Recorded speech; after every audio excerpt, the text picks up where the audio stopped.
Have you ever wondered why your life doesn't go the way you want it to, while others are living the life of their dreams?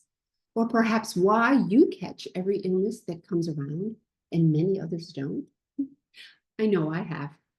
Well, that doesn't just happen by chance. Hi, Brad and Pamela here, and today we're going to explain why this is the case. Yeah, you know, Pamela, we are very powerful creators. Yeah. Yet most of us don't know it, aren't aware of it, and don't believe it. We look at our world and see situations where we say, no way did I create that. Well, the truth is, we create all of our reality, the good, the bad, and the ugly. So let's explain. You know, the most valid science on the planet today is quantum physics. There's no other science that has as much truth and validity as quantum physics. And it's a science that's been around for nearly 100 years, since 1927, yet just recently has become more recognized. And one of the guiding principles of quantum physics is that your consciousness creates your life experience. But what does that actually mean? Yeah, so good point. When we talk about consciousness, we're talking about our thoughts, our beliefs, and our perceptions. They create our reality. They create how we experience our life day to day. So according to quantum physics, if you have negative thoughts, beliefs, and perceptions, you attract negative consequences or negative experiences into your life. On the other side, if you have positive thoughts, beliefs, and perceptions, you manifest positive consequences or positive experiences in your life. Mm-hmm. Exactly. And a good example of this is the placebo effect, which many people have heard of, and which is a scientific phenomenon that has been recognized for nearly 100 years. The placebo effect is when a person takes a pill for an ailment, believing that the pill is the medication that will cure that ailment, not knowing it really is a sugar pill. That person gets better. So, what really cured him or her? It was the belief. Wow, that is some powerful creating for sure. And it works the other way too. So now you're talking about the nocebo effect. Talking about the nocebo effect. Mm-hmm. Exactly. So that means by thinking negatively, you can make yourself sick.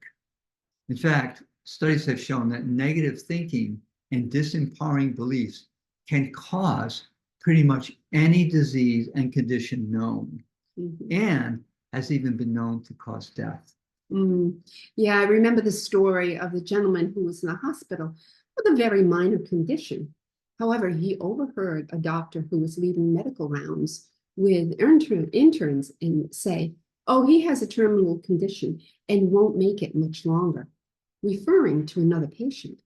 Within days, this gentleman died, and his autopsy indicated that there was nothing seriously wrong with him.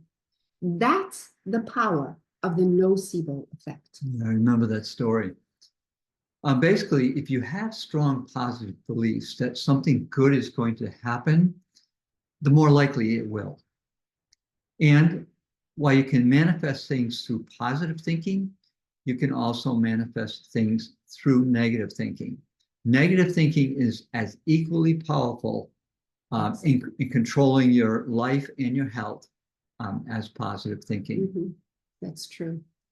And in terms of life experiences, engaging in chronic negative thinking, holding on to limiting or sabotaging beliefs and perceptions about yourself, others, and the world can attract unwanted results and some pretty nasty experiences. I recall Abraham Hicks mentioning that if you're stuck in anger, resentment, bitterness, etc., then there's an accident out there with your name on it. On the other hand, if you're feeling gratitude, enjoyment, appreciation, love, etc., then that accident will pass you by. Yeah, it makes a world of difference. For sure. Another way to look at it is that if you're thinking of the glass half full, this has powerful positive consequences. Yet if you're thinking of the glass half empty, Mhm. this can expose you to some pretty powerful negative experiences as well. Mhm. So the message we want to share is to pay attention to how you feel. Mm. The state of your emotional being is indicative of the state of your mind or your consciousness. So true. And there's an exciting part to all of this because you have a certain degree of power to shift your thoughts, beliefs, and perceptions, and thus positively influence your reality. And I do say a certain degree of power because 95% of your thoughts are subconscious. You don't know they're there. And 60% of your beliefs are limiting, self-sabotaging, and disempowering programs that are operating in your subconscious mind and determining your life. The key here is to become aware of these, release them, and replace them with supportive, empowering beliefs and programs, thus creating the life that you truly want. And shifting these powerful subconscious programs isn't always as easy as it sounds. And that's where we come in. At Wellness Within, we can help you identify and shift those subconscious negative patterns of thought and self-sabotaging, disempowering beliefs. So if you're struggling and would like a free clarity session to discuss what's possible for you, just respond with the word placebo, and we'll be in touch. That's it for now. Bye. Bye-bye.